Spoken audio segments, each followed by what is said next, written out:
Welcome to this video on solid-state devices. Today we're exploring biased PN junctions and the fundamental diode equation.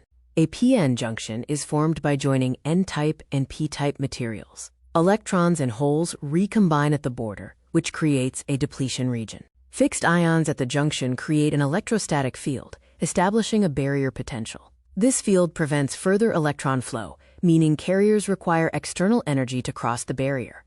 In forward bias, we connect the positive terminal to the P side and the negative to the N side. The applied voltage opposes the junction field, shrinking the barrier and allowing majority carriers to flow easily. Conversely, in reverse bias, the negative terminal connects to the P side and the positive to the N side. This aids the junction field, causing the barrier to grow and effectively stopping current flow. This table summarizes the key differences. Forward bias narrows the barrier for high current flow, while reverse bias widens it, reducing current to near zero. The VI characteristic curve shows that a diode is not a linear resistor. Current rises exponentially in forward bias and remains near zero in reverse bias. This is the diode equation, where I is the diode current, is the reverse saturation current, and V is the applied voltage.